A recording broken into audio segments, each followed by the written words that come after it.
Yo soy Alex Peña. Y yo, Benito Jiménez. Benito Jiménez. Y somos los investigadores del laboratorio Lento, que es un laboratorio de investigación transmedia que hemos realizado Benito y yo a solas toda la primera parte dentro del banco de proyectos del ICAS. ¿Verdad, Benito? Sí. El resultado lo enseñamos en la factoría. En la factoría no. En la factoría no. El resultado lo hicimos, lo mostramos el Viernes de Dolores. El Viernes de Dolores. Y días previos. En la fábrica de artillería, que es el lugar donde están reuniendo algunos de los proyectos del proyecto Magallanes, que va dentro del banco de proyectos. Sí. ¿No? ¿Vale? Sí, sí. Allí lo que hicimos fue como una puesta en común de nuestra investigación, ¿no? De lo que hemos estado desarrollando y todas las dudas que nos surgieron durante el proceso de investigación.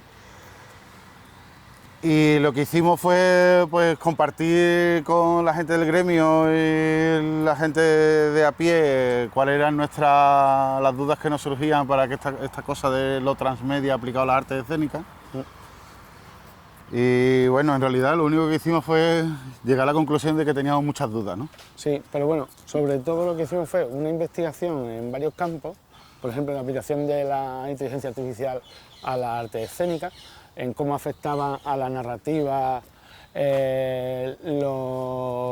las visiones comunes desde la tecnología y sobre todo ver cuántos campos no sembrábamos aquí desde nuestro pequeño espacio, desde nuestro reducto sureño, y que sí se sembraban un poquito en otros sitios. Y nosotros necesitábamos comprender eso, y dentro de lo que cabe, pues nuestra investigación nos ha llevado a entrar en otros caminos que no teníamos previstos, ¿no? Sobre todo yo, por lo menos así personalmente, Benito, la verdad, me ha ayudado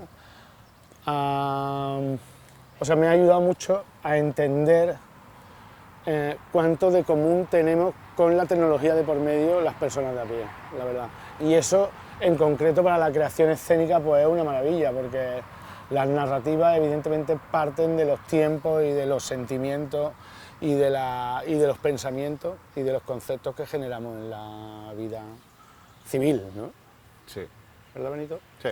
Entonces, lo que hicimos cuando terminamos el laboratorio de investigación, que ahora nos desarrollaremos un poquito en cuál era su objetivo, lo que hicimos fue compartir lo que habíamos aprendido del software OBS, que es un software de realización en directo, ¿vale?, que lo puede utilizar cualquier usuario, un software de código abierto, y habíamos detectado que la gente de nuestro gremio estaba practicando este nuevo formato aquí que explotó durante la pandemia, que fue el teatro por videoconferencia, pero durante la pandemia no teníamos recursos para hacerlo más allá de la realización que nos permitía a lo mejor el propio Jitsi Meet o la plataforma Zoom, ¿no?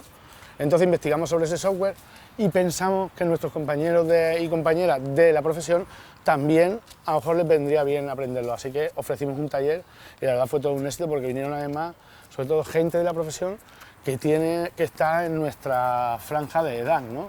Que quizás somos los que estamos en el peligro de quedarnos atrás, ¿no? Entonces la verdad que fue una maravilla. Y luego también Sí. cuenta lo del taller con la gente. Bueno, lo que hicimos fue compartir nuestro breve conocimiento o con nuestras investigaciones, la compartimos con nuestros colegas y después también con los futuros colegas. Sí. Que en este caso, pues lo que hicimos, gracias a la ayuda del profesorado de la RESAT, de la Escuela de Artes Eufrasio Lucena, que fue de las Artes Escénicas de Sevilla, pues con la asignatura de escenografía estuvimos planteando. No era la asignatura, era la rama. O sea, la rama de escenografía, correcto, eran ¿verdad? todas las ramas, ¿no? Pues estuvimos investigando sobre ese nuevo escenario. Nosotros entendimos que artillería, que era un espacio de una potencia exagerada y que ahí podíamos sacarle toda la chicha para conseguir plantearlo como nuevo espacio escénico. y estuvimos investigando sobre ese Claro. sitio, sobre ese lugar. Ujú. Fueron como 20 alumnas, ¿no? Sí. Una cosa así, los repartimos en varios talleres y la verdad es que el resultado fue súper chulo. Claro, una cosa que nos interesaba mucho era que el espacio de artillería, físicamente, o sea, el espacio físico de artillería es muy interesante. Creíamos que era un sitio muy interesante para un trabajo site specific, no de realización, sino de investigación site specific para las alumnas de escenografía.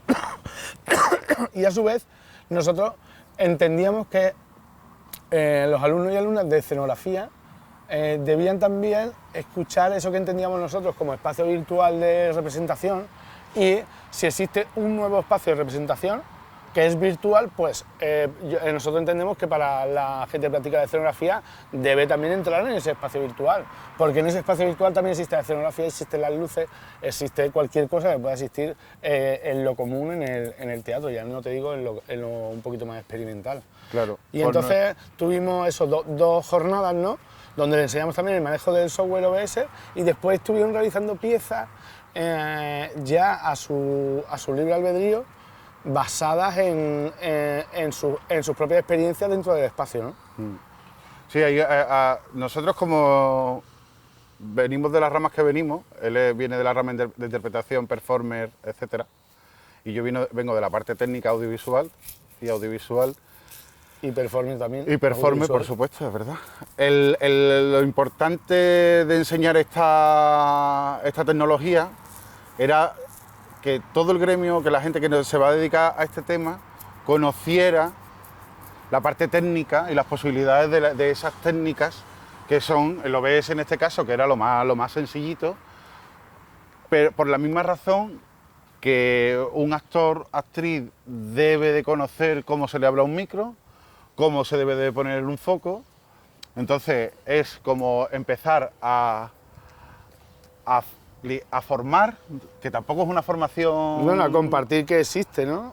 Es como unos primeros pasos de conocimiento de esas nuevas técnicas que hemos demostrado, se ha demostrado que en la época pandémica son igualmente importantes. O sea, Claro. Nosotros hemos estado trabajando en este taller que teníamos con los puretas, como nosotros le llamamos. Sí. Dramaturgos, técnicos, actrices, actores, Dirección de creadores, cine, ¿no? directoras de cine, que tenían una base potentísima, pero que desconocían esa parte técnica, Sí. y que con una sesión de 4 horas que hicimos, Claro, claro. pues gracias a todos esos conocimientos que tenían, pues las echaron a funcionar perfectamente. Pues mira, Benito, a cuenta de eso te quiero decir que estoy intentando que en el Teatro de la Abadía me enseñen a manejar el QLab, Vale, que muy creo que también es un recurso para los creadores, porque ahora hay una diferencia que es... bien. Bueno, el CULA mata técnicos, pero bueno, Sí, eso es mi teoría. no, pero es que yo no digo para los técnicos, es que los técnicos los mato yo cuando hago una pieza yo solo. Es decir, si yo hago mi pieza yo Técnico y solo... técnica. Es decir, el otro día Que sí. en la Abadía, en el concierto de los paraísos fiscales, me lancé los vídeos con un PowerPoint, que a su vez es muy triste y a su vez es una maravilla. Claro. Porque yo solo tenía que lanzar vídeos. ¿Qué hice? Si lo hubiera hecho en el QLab, hubiera tenido que enlazar el audio por un lado, el vídeo por otro. ¿Qué hice? Pegué el audio al vídeo y lancé con un PowerPoint. Así lo hago yo un montón de eso. Claro, pues evidentemente eso es una maravilla, pero que yo pueda tener para mis creaciones, para mis investigaciones, yo no estoy hablando para los directos, para mis investigaciones, para mis trabajos en los que ya lo has visto que hay un montón de creadores que como los presupuestos no dan para los técnicos o porque simplemente la creación lo pide así, tener el manejo del QLab es una maravilla. Y también te digo una cosa, Benito, tú deberías también formarte en todo lo que tú hablas de interpretación y demás. Tú exiges a los intérpretes... Pero eso me lo dice fuera de la cámara, aquí yo. No, eso te lo digo aquí, No, te eso lo aquí. dice fuera de la cámara. No, me refiero, tú dices que los intérpretes deben entender cuál es el entorno técnico y tecnológico de del contexto y, sin embargo, aún tú que performas, ¿no?, con la música y tal, con tu hermano, aún entiendes algo del escenario, ¿no? Mucho más que muchos de nosotros. Pero ¿me entiendes? Sí, Que, sí. tú nos acusas, ¿sabes? No, yo no acuso a nadie. Sí. Bueno, otra de las cosas, o sea, ahora, el desarrollo durante la investigación, pues mira, por ejemplo, estuvimos hablando del caso de ENA, que es una obra que Roger Bernat, una obra fraccionada que Roger Bernat exhibió durante la pandemia, que consistió en un, ¿cómo le llamaríamos? No sé cómo se llama ese cuadrito, en una ventana de diálogo que existía en el Teatre Lliure, en el que el espectador entraba a la página web, clicaba y podía hablar con esa inteligencia artificial, escribiendo. Y luego todo ese texto que se ha generado se ha convertido en una obra, que yo me he comprado el libro, por cierto, me ha costado 135 pavos, me lo compré por mi cumpleaños, me mandó mi madre 100 pavos y me gasté 135 en comprarme el libro de ENA, y ese texto ahora se puede representar. Entonces, estuvimos estudiando el porqué de esa obra fraccionada, cuidado por ahí con la columna. Estuvimos también entregados a ver cómo esas inteligencias artificiales participaban en otro tipo de contextos que eran contextos comunes, como por ejemplo, con esa inteligencia entramos en el foro, no me acuerdo. ¿Foro Coche? No, pero en el Foro Coche no existe inteligencia artificial. En Foro Coches lo que hicimos fue una comparativa de la inteligencia artificial con la inteligencia común, ¿no? Claro. La inteligencia común. Y descubrimos que en el Foro Coches hacían hilos de palabras, ¿no? ¿Cómo se llama ese juego? Palabras encadenadas. Palabras encadenadas, ¿no? Y como estás en Foro Coches, pues en cuanto acababa en po, pues enseguida era polla. Sin más. En medio de cualquier hilo, ¿no? Vamos a contar una de las cosas de investigación también, ¿no? Sí, bueno, en esas cosas que investigamos a mí siempre me gusta pensar o comentar el tema del nuevo espectador. A mí me pareció muy interesante. No, sí, ha salido en más sitios. El nuevo espectador. ¿Cuál es la actitud del nuevo espectador? Porque ya conocemos, afortunadamente la cosa va un poquito más relajada y el espectador puede compartir espacios con una silla por medio o no. Puede compartir esa actividad cultural, compartirla con otro, pero durante un año prácticamente hemos estado con un espectador solitario ante su pantalla. Claro. Y esas dudas y esos comentarios acerca de qué tiene que hacer ese espectador o cómo se enfrenta a la pieza escénica nos pareció muy interesante. La soledad, el comentario online, ese chat que era igual que la cervecita, el va después, claro.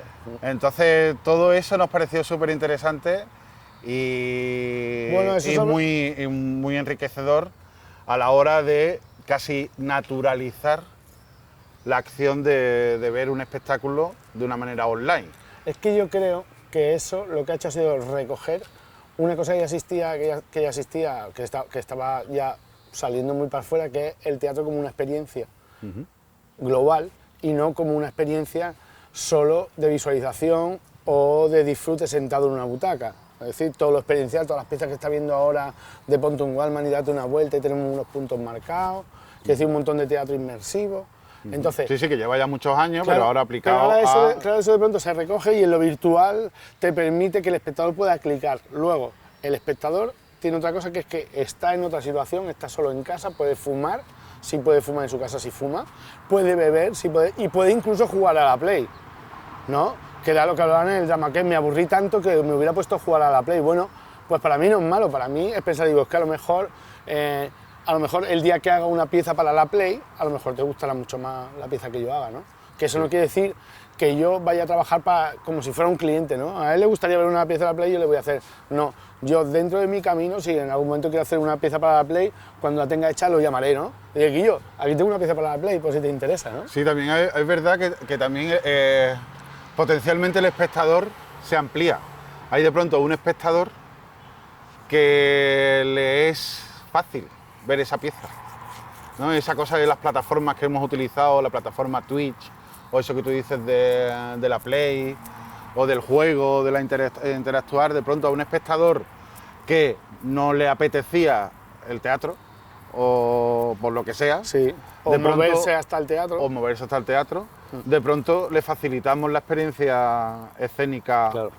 Bueno, y todo lo que se ha visto durante todo el tema de la pandemia y eso, que también puede internacionalizar nuestras piezas, todo Exacto. esto, ¿no? Realmente después la red es igual de castrante que la vida real. Sí, O sea, es decir, sí, tú puedes ver espectáculos de Colombia, pero a ti te van a salir en tus timelines los espectáculos de Colombia, no te van a salir, porque no pertenece a esa red, ¿no? ¿Sabes? Sí, sí, bueno, ahí está de pronto, ahí también están las plataformas, ¿no? Claro los que comisarios, comisarias de Claro, eventos claro. y... Sí, sí, yo creo, bueno, una de las cosas que ya estamos ya... que es que simplemente es que esto se va a quedar. No, ya O sea, se ha quedado, claro. se va a quedar y Ya se ha quedado. Yo creo que la figura de lo online siempre estará en lo que nos queda ya en el futuro. Simplemente, como pusimos y dijimos nosotros en su día, simplemente todo esto iba encaminado hacia donde estamos y con la pandemia simplemente se ha acelerado. claro, fíjate tú que salen, o sea, aparecen cosas que nos hacen de pronto descubrir que los tiempos que existían antes para la creación escénica de pronto se pueden dividir entre espacio y tiempo, el presente lo puede dividir entre espacio y tiempo y cambiarlo, que en este caso sería, si hiciéramos un videojuego, el presente del videojuego lo activa el espectador. El videojuego está en stand-by hasta que el espectador interacciona, ¿no? Si en vez de un videojuego estamos hablando de un actor, una actriz, una historia que sucede con personas reales, estamos diciendo que dejamos adormilada esa interpretación hasta que el espectador interactúa con el videojuego para activarla, ¿no? Entonces, el presente de pronto existe para el actor cuando lo interpreta, pero se acciona cuando el espectador lo consume. Entonces, juntamos los tiempos del presente en dos presentes diferentes. Y eso, pues es interesante analizarlo, ¿no? Para mí, ¿no? Decir, hostia, bueno, pues este es uno de los nuevos contextos que aparecen ahí, ¿no? Que puedo disgregar los presentes, que puedo hacer interactuar sin manchar nada, ¿sabes? Porque tampoco debemos pensar que el espectador no ha vivido experiencia en el teatro de calle y le han tirado globos y en una discoteca le han puesto una máquina de humo a tutiplén y han puesto una máquina de espuma, ¿no? En general, ¿no? Sí, sí, sí. Luego me gustaría hablar también de que hablamos de algunas de las otras cosas que hemos... Oye, no me acuerdo del PowerPoint, tío. Bueno, la cosa también de... La cosa de eso que estás contando de los presentes y estas cosas, hay una cosa que estuvimos pensando es el momento en el que tú creas esa pieza y cómo evoluciona de una forma natural, que es así, esa evolución de una forma natural, la cosa online sí lo tiene. Lo tiene porque tú creas un texto, tú creas un juego, una interacción o lo que sea, y después lo consumes pasado Claro. X tiempo. En el teatro clásico, tú montas el espectáculo y lo único que haces es reproducir, exhibir una cosa que ya montaste en su día. Claro. Ya, pero eso no es Quiero decir, exclusivo, no no es exclusivo de las artes digitales, ¿eh? Exacto, no, pero No. tal como lo que estamos planteando nosotros, porque evidentemente ya sabemos que puede haber contenido escénico online, audiovisual, que es igual de clásico Sí, claro. que el teatro clásico de butaca clásica. Claro. Nosotros con esto de la butaca nos gustaba la idea de lo de hackear la butaca, ¿no? Y cambiar esa figura del espectador, en qué butaca estaba, cómo se enfrentaba al hecho escénico. Luego, una de las causas por la que hicimos el laboratorio, por la que propusimos generar un laboratorio, era porque vimos que durante el encierro de la pandemia, que no se llamaba el encierro, le llamaban El encierro lo de Pamplona. Sí. Pues cuando me encerré con los 9 toros... No, el encierro no, ¿cómo se llama? Bueno, Confinamiento. Cuando nos confinaron, hubo una explosión de, bueno, ¿qué hacemos? ¿Cómo lo hacemos? ¿Qué herramientas tenemos, tío? Pues no tenemos ninguna. Tenemos la que nos dé internet, ¿no? La que nos dé, ¿no? En el Teatro de la Abadía, Eduardo López, que es uno de los técnicos, para mí hizo la mejor definición, que fue que dijo que el Zoom, donde estábamos actuando, era una oficina a la que le quitábamos los muebles para actuar. Es decir, no estaba preparada para lo que nosotros necesitábamos, estaba totalmente coartada. Entonces, una vez que terminó la pandemia y había funcionado muy bien todo este teatro que se estaba haciendo a través de plataformas, igual de bien que el resto, es decir, había cosas mejores, peores, unas que le gustaban más a uno y a otro, una vez que terminamos, ¿qué hacemos? ¿Seguimos haciendo eso sin tener la herramienta ni la investigación suficiente como para avanzar en eso? Pues nosotros quisimos proponer esta investigación solo para no quedarnos estancados en eso y ahora empezar a producir con esas pocas herramientas que teníamos.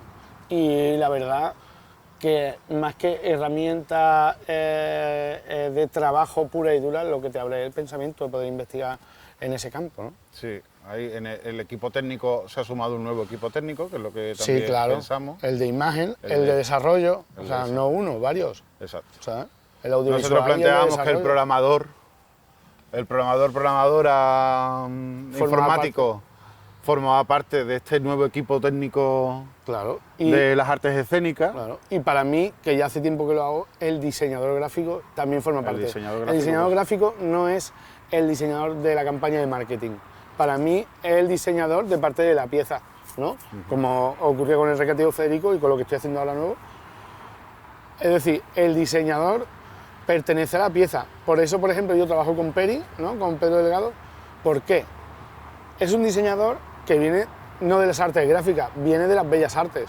Entonces, tiene un conocimiento en la historia del arte que a mí me interesa. ¿Por qué? Porque su pensamiento está abierto hacia ahí, no solo hacia el mercado o hacia el marketing. Entonces, eso me viene a mí fenomenal. ¿Por qué? Porque puedo crear con él y él va a aportar exactamente igual que cualquier otro miembro del equipo. Exacto. Yo creo que tendría. Pues ya está. Pues sí, hola, soy Rubén Barroso, director de la Fonoteca de Sevilla, que es un espacio permanente dedicado a las prácticas sonoras, ¿no? Y a la conservación del patrimonio sonoro de la ciudad de Sevilla. Estamos ahora mismo como bordeando la fábrica de artillería, aquí en el barrio de San Bernardo, y es el sitio, el enclave, ¿no? Que desde agosto del año pasado, de 2020, hasta final de abril, hemos estado trabajando en un proyecto que yo podría calificar como de extrema sensibilidad, ¿no?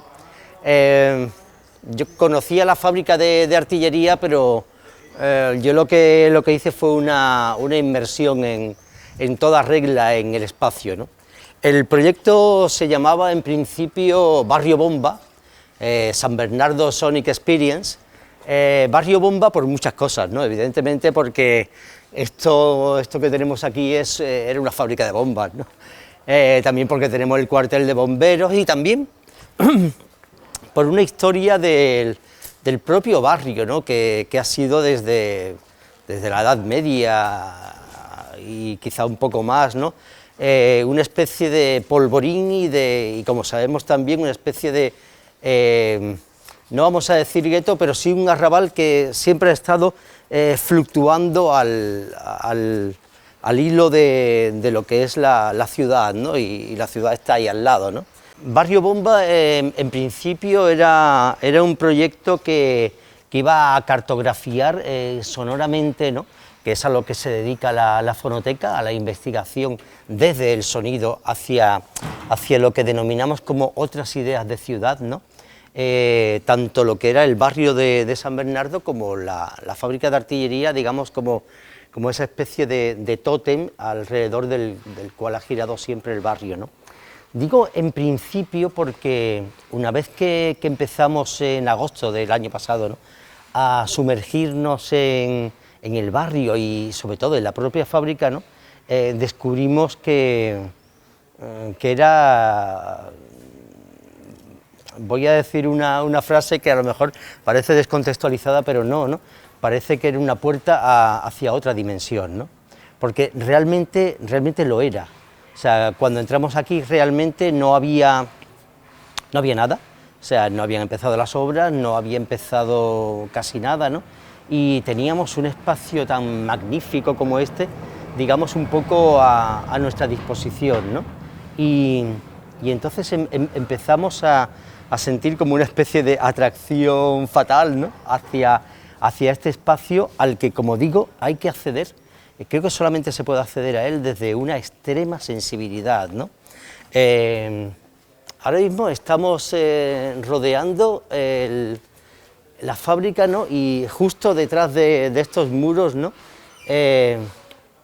está la fundición menor, que es el espacio que finalmente cogimos para desarrollar, digamos, que un poco como centro neurálgico del trabajo, aunque empezamos a trabajar por todo el espacio, ¿no?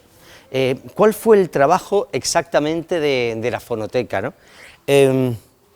Yo creo que era un poco dejar hablar al espacio-tiempo que aquí se atesora, ¿no? Como yo creo que en muy pocos sitios me he encontrado, ¿no? y he, digamos, cartografiado sonoramente bastantes espacios y muchos de ellos muy singulares, ¿no? Pero esto es un espacio muy especial, es un lugar muy especial y, como digo, es una especie de puerta de entrada a otro tiempo donde, y no es tontería decirlo, ¿no? Tiene mucho que decir, y las paredes y los muros y la propia esencia del espacio habla, ¿no? Aquí convoqué a un montón de artistas, comisarios, arquitectos, artistas sonoros, artistas visuales, ¿no? Y siempre recordaré que una arquitecta que conoce muy bien el espacio, ¿no? Me habló de este espacio como, se refería al espacio como ella, ¿no? O sea, digamos, dotándola de una personalidad, ¿no? Porque yo he visto pocos espacios con una personalidad como esta, ¿no? De hecho, uno de los trabajos finales que se presentó aquí estamos ahora recorriendo, detrás de estas ventanas está la fundición menor, que, bueno, es la nave primigenia, ¿no? Es una nave renacentista, y yo no sé si alguien sabe lo que es trabajar en una nave renacentista como esta, pero para nosotros ha sido el mayor lujo, ¿no? Y el mayor privilegio, sobre todo porque esta arquitecta, ¿no?, que llamaba al espacio ella y la dotaba de personalidad, ¿no?, tenía toda la razón, porque es un espacio con una sensibilidad tan extrema, ¿no?, que, digamos, investigar aquí sobre el sonido y no interferir en su digamos, en su estado mental, ¿no?, por decirlo de alguna forma, en su estado sensorial, ¿no?, nos parecía que era lo imprescindible, es decir, la intervención desde la no intervención. Es decir, cuando llegas aquí dices, ¿y aquí qué voy a hacer yo? Claro, sino sentarme a escuchar, ¿no? El trabajo ha sido realmente fascinante, ¿no? Aquí hemos convocado, incluso a pesar del tiempo COVID, ¿no?, más duro que hemos pasado, he convocado como a cientos de personas, ¿no?, que se acercaban en primer lugar bueno, por la curiosidad de conocer el espacio y tal, ¿no?, pero también se acercaban con la curiosidad de que era yo el que lo hacía. No por nada, sino porque conocen mi trabajo, ¿no?, y saben que cuando yo me sumerjo en un proyecto, yo me sumerjo del todo, ¿no? Y salieron con la idea absolutamente cambiada. Vamos a ver, porque este espacio se da mucho a lo que podríamos llamar una disneyización, ¿no? O sea, el espacio es muy bruto, ¿no?, es muy espectacular, ¿no? Pero yo trabajaba desde uno de mis grandes proyectos, que es trabajar desde el silencio. El silencio no solamente como la ausencia de ruido, ¿no?, sino el silencio como una especie de exactitud interior de las personas que empiezan una relación con un espacio, ¿no? Los espacios son como cualquier relación en la vida, ¿no?, como una pareja, como una amistad, ¿no?, y tú empiezas una relación con ellos, ¿no? Nuestra relación fue de absoluto amor hacia Artillería, y empezamos a, digamos, esa cartografía, pero sobre todo esa cartografía sensorial y humana, de recoger el testimonio sonoro que nos estaba dando el espacio, ¿no? Todo esto, o sea, han sido 8 meses aquí, y yo te puedo decir que mi vida ha cambiado, y ha cambiado la vida de todos los que hemos trabajado aquí con esa sensibilidad, ¿no? Porque la sensibilidad es fundamental cuando llegas aquí, ¿no? El trabajo ha sido amplísimo. Hemos hecho un montón de actividades, y sobre todo yo le impelía a la gente, ¿no?, a decir, no estás en un espacio cualquiera, ¿no? O sea, estos muros, estas paredes, ¿no?, que desde 1500 están aquí, ¿no? Y además estamos, ya te digo, en la parte más antigua de la fábrica, ¿no? No son cualquier cosa, y es algo que personas, tanto artistas como todo tipo de gente, ¿no? Han entendido. Pero claro, para entender las cosas tienes, digamos, no que guiar, ¿no? Sino que establecer un parámetro, ¿no? Sobre el cual tú quieres trabajar, ¿no? Y ese parámetro era el de la escucha. Desde Fonoteca de Sevilla trabajamos las prácticas artísticas desde la escucha atenta a todo lo que se mueve y lo que no se mueve, ¿no? A nuestro alrededor. Y eso es algo que me parece fundamental tanto para la práctica artística, ¿no? como para la existencia, ¿no? Realmente trabajar esas otras ideas de ciudad a partir de escuchar atentamente la ciudad y sus espacios, ¿no? Más un espacio como este que realmente es muy desconocido para la ciudad, que bueno, hace 31 años, en el año 90 se abandonó, y se han hecho espectáculos y tal, ¿no? Pero poder vivir una experiencia sensorial a través de la escucha solo se ha podido hacer a través del proyecto de Fonoteca, ¿no?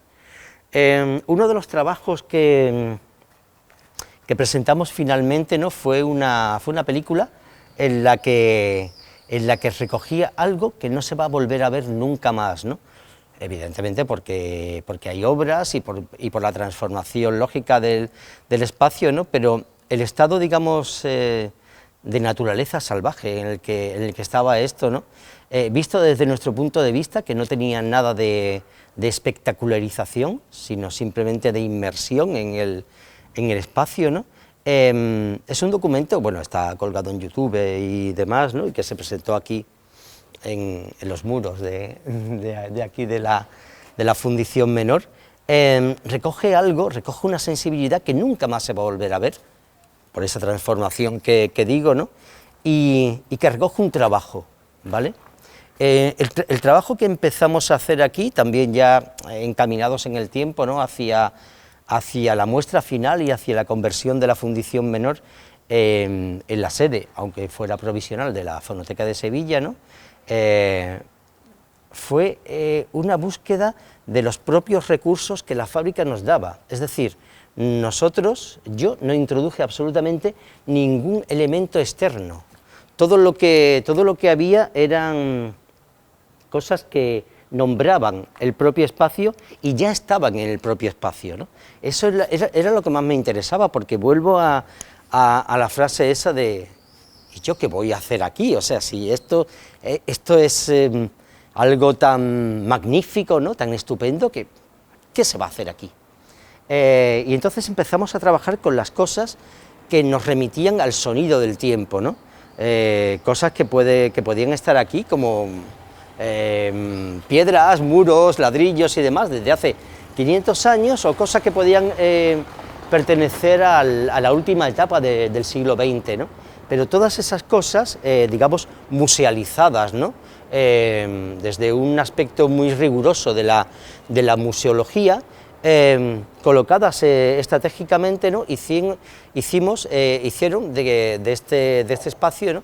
un centro de arte dedicado al sonido, a la escucha, al silencio y al tiempo, ¿no?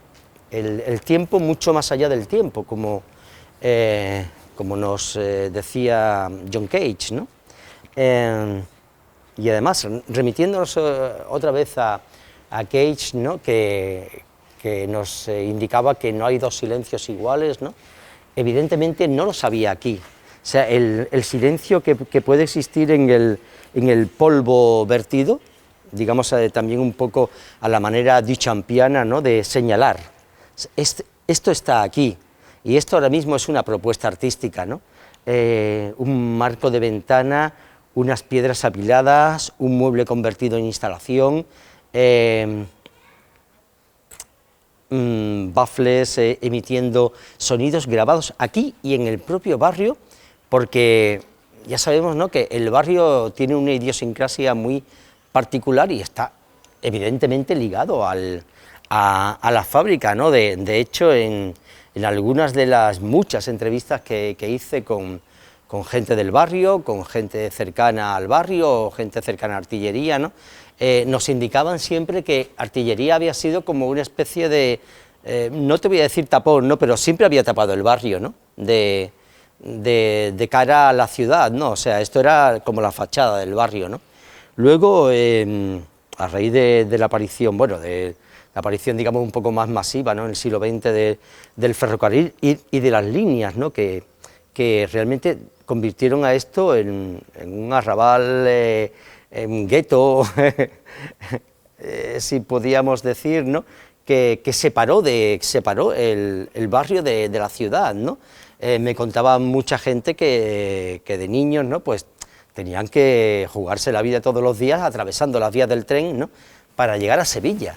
O sea, estamos ahí al lado, ¿no? Nos separaba un puente, pero claro, todo el trazado del ferrocarril, ¿no? Hasta la Expo del 92 dividió todo este tramo de la ciudad, ¿no? Y eso es muy interesante porque hay mucha gente, la gente que ya tiene, bueno, pues una cierta edad y tal, ¿no? Que ha vivido esa separación, ¿no? De hecho, el barrio era bastante desconocido, ¿no? Y poder hurgar tanto en la memoria del barrio como en la percepción sensorial de la propia fábrica, para mí ha sido como una de los descubrimientos más vitalmente humanos, ¿no? Para si creemos en esto del crecimiento personal, ¿no? o colectivo, y sobre todo colectivo a través del arte, porque bueno, mi idea del arte no es solo la de ir a una exposición, la de tal, ¿no? Que está muy bien, que está perfecto, pero el arte como una práctica que sirve para la existencia, ¿no? Y cómo a partir del sonido, vuelvo a insistir, ¿no? En que se pueden buscar otras ideas de ciudad, ¿no? Tanto a nivel urbanístico como a nivel medioambiental, a nivel arquitectónico, o incluso, ya que estamos, ¿no?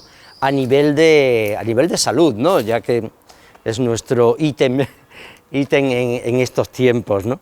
Y realmente en una sociedad, digamos, hipervisualizada, ¿no? Como la que vivimos, ¿no? En la que nos pasan por delante de los ojos cientos de millones de imágenes cada día, ¿no? Y a veces somos un poco incapaces, ¿no? de digerirlas todas, ¿no? El sonido y la escucha te hace bajar, ¿no?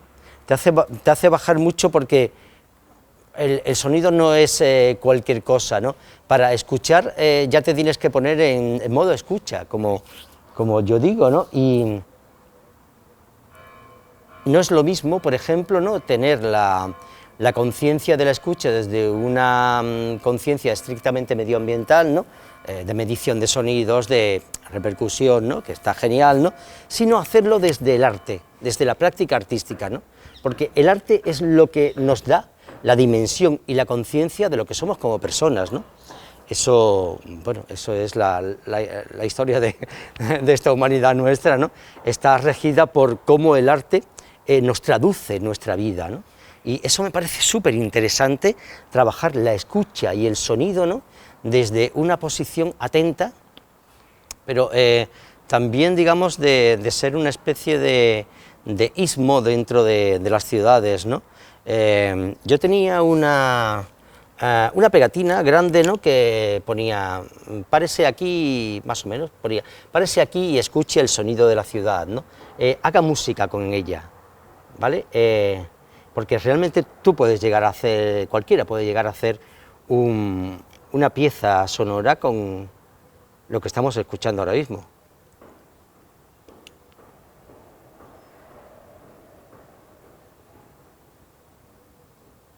Porque el sonido tiene muchas capas. Yo he hecho experiencias con niños, con los que trabajo mucho, ¿no? Y a los niños les fascina porque empiezan a descubrir todas las capas que tiene el sonido en su cabeza, ¿no? Primero dicen, pues se escucha un ruido, ¿no? No, pero también se escucha un coche. Espera, que si me pongo, ¿no?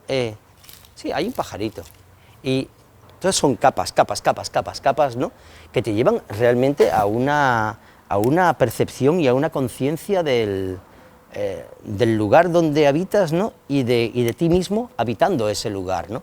Eso me parece súper interesante y ese ha sido mi gran satisfacción al trabajar aquí, ¿no?, porque aquí realmente hemos podido trabajar la escucha, sin intervención, sin poner ningún elemento extraño, respetando al máximo un espacio como este, que es que de verdad es un ítem mío, ¿no?, pero no se puede acceder a él más que a través de una sensibilidad extrema. O sea, para mí es un poco pecado, ¿no? He visto algunas cosas, desgraciadamente, ¿no?, que aquí y como si estuvieran en cualquier parte, y eso es muy aplicable a la vida, ¿eh? Tú no puedes estar en cualquier sitio como si estuvieras en cualquier sitio, ¿no? No, ya digo, cualquiera, ¿no? Es como una toma de conciencia de dónde estás y de que tu trabajo y tu existencia mientras estás aquí, ¿no?, es otra muy distinta, ¿no? Y tienes que dejar que todo esto hable, porque es que es imposible, ¿no? Un espacio que además hemos trabajado el silencio, ¿no?, en un espacio que en toda su historia jamás ha estado en silencio. O sea, porque, vamos, yo no sé, me quiero imaginar aquí una fábrica de bombas, ¿no? O sea, tanques, cañones, esto sería, realmente, aquí trabajaban 3.000 personas, ¿no? Esto sería realmente la antítesis de lo que se ha convertido cuando se ha vaciado, ¿no? Tengamos en cuenta que solamente hace 31 años de que se fue de aquí el Ministerio de Defensa, la fábrica Santa Bárbara, ¿no?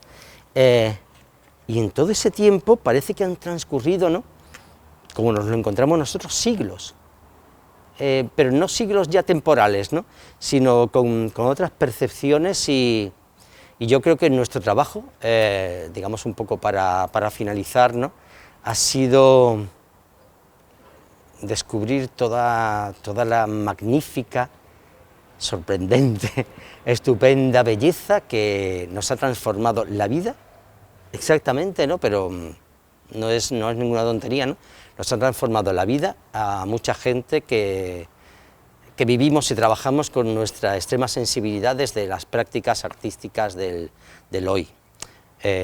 Bueno, por si no ha quedado claro, yo me llamo Rubén y dirijo la Fonoteca de Sevilla.